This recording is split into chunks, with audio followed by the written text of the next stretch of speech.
ကဲအားလုံးပဲမင်္ဂလာပါကျမနာမည်ကတော့ Teresa ဖြစ်ပါတယ်ကျမအခု Community College မှာ Early Childhood Education နဲ့ Education Major နဲ့တက်နေရဖြစ်ပါတယ်ဒါကတော့ကျမအမေ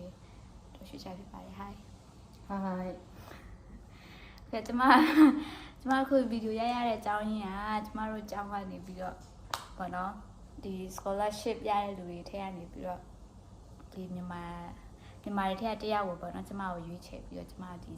scholarship ဘယ်လိုရလဲဘာတွေလုပ်လဲအဲ့လိုမျိုးတွေပြောခိုင်းတဲ့အတွက်ကြောင့်မလို့ဗီဒီယိုရချင်းဖြစ်ပါတယ်လို့ဆိုတော့ကျမအကြောင်းပြောခင်မှာကျမ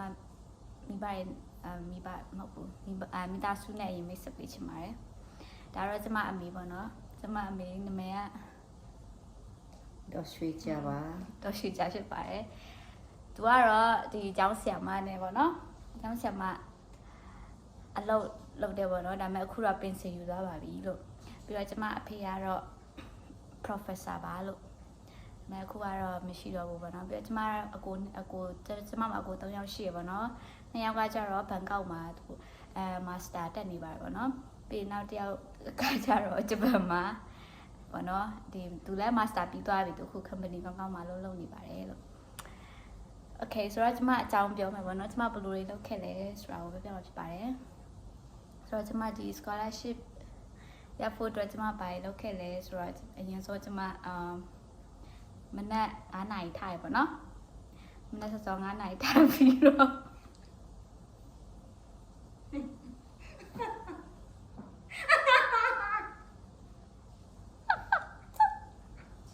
ဆက်ထားအဲ့ဒါအူလည်းကျမစတာဖိုင်နေတယ်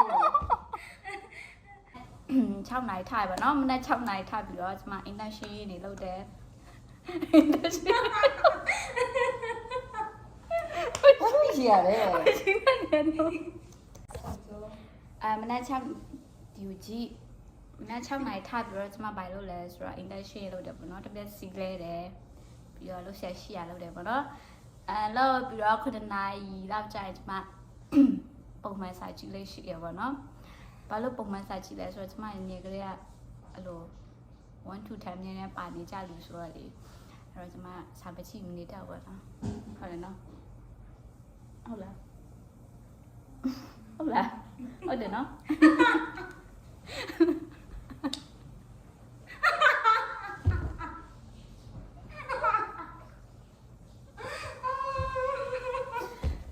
စောထားစာကြည့်ပြီးတော့ကျမဘာလုပ်လဲဆိုတော့ breakfast စားတယ် breakfast စားမျက်နှာတိတ်သွားတယ် breakfast စားပြီးတော့ကျမကြောင်းသွားတယ်ပေါ့နော်ကြောင်းသွားဖို့နေပြင်ပြီးတော့12တခါလေးကြာရင်12နာရီပြန်လာတခါကြာ2နာရီလောက်ပြန်လာပေါ့နော်ပြန်လာပြီးတော့ကျမဘာလုပ်လဲဆိုတော့အင်ပြန်ရောက်ပြီးတော့လည်းကျမတမ်းမနာဘူးပေါ့နော်အရင်အိတ်ချင်မဲ့လည်းလုံးဝမအေးဘူးဘာလို့လဲဆိုတော့အဝတ်ခောက်ဆရာရှိရင်ဝတ်ခောက်တယ်ပေါ့နော်ပြီးတော့အဲ့လိုလုပ်တယ်ပြီးတော့ညနေကျတော့အမေကအများနဲ့ထမင်းချက်တယ်ဆိုတော့သူ့ကိုတစ်ခါလေးဝင်ကူညီတယ်ပေါ့နော်အဲ့လိုမျိုးလုပ်လို့ရှိရပြီးရင်ကျမ library သွားရပေါ့နော် library 9နာရီအထိသွားပြီးစာသွားကြည့်ပြီးတော့ပြန်ရောက်ပြီးတော့လဲစာဆက်ကြည့်ရပေါ့နော်အဲ့တော့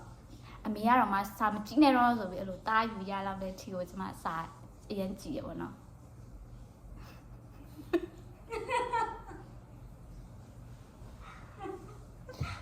ကူကြလို့ရှိပြီးတော့ဟေးကောင်မစာရင်ကြည့်ရပေါ့နော်အလားမတောင်သချင်းမလို့ဆိုစာရင်ကြည့်ကျုပ်လည်းမသိအခန်းတော့ကျုပ်ကအဲ့ဒါနဲ့ပြောဝိုင်းလေတော့မသိအဲ့ဒါနဲ့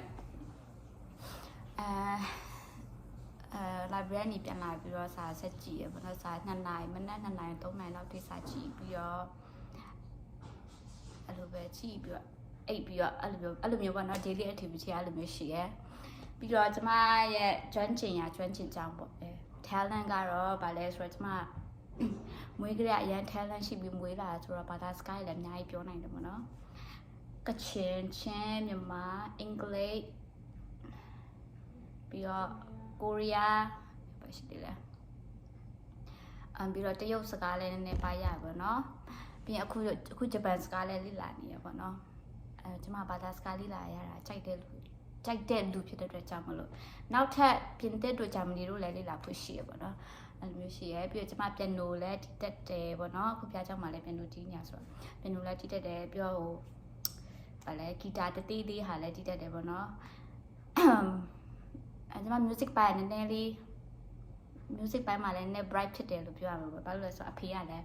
ဂီတာရန်ကျွမ်းကျင်တဲ့လူတယောက်ဆိုတော့လေအဲ့တော့ကျမလည်းဂီတာ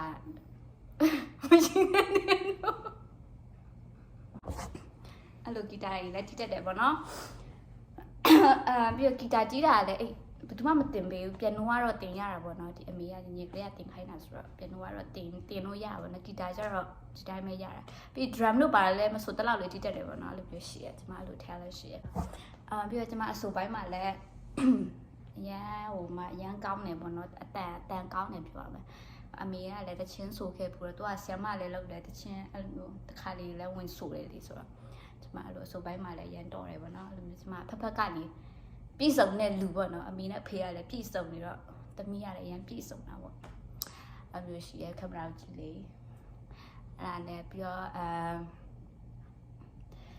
ဝါသနာကြတော့ကျမဘာလုပ်လဲဆိုတော့အကစားပြောရမယ်ဆိုကျမချက်တောင်လိုက်တာအရန်ဝါသနာပါအရန်ဝါသနာပါရပါတော့ချက်တောင်ကိုကျမစာရန်ကြည့်တော့ချက်တောင်ကိုပဲချင်းနေရလဲဆိုတော့နည်းနည်းအဲ့လိုပိတ်ရက်တို့ပါတော့စနေနေ့တို့ဒီနေ့ကနေနေ့တို့အဲ့လိုပိတ်ရက်ပေါ့နော်ချက်တောင်အဲ့လိုသွားပြီးတော့ရိုက်လေးရှိရဲပြီးတော့ကျမစာဖတ်တာလည်းရန်ဝါလာပါတယ်ကျမခုစာဖတ်တာဘယ်နှအုပ်မြောက်ရှိပြီလဲဆိုတော့၄အုပ်၅အုပ်များတော့ရှိပြီပေါ့နော်အင်္ဂါတိုင်း၄အုပ်၅အုပ်များတော့ရှိပြီဘာလို့အဲ့စာဖတ်ဝါနာပါလဲအဖိသွေးပါရနဲ့တူတယ်အဖေကလိုမျိုးစာရေးပြီးအဲ့လိုစာအုပ်တွေပါထုတ်တော့လေအဲ့တော့ကျမလည်းစာအုပ်ဖတ်တာရော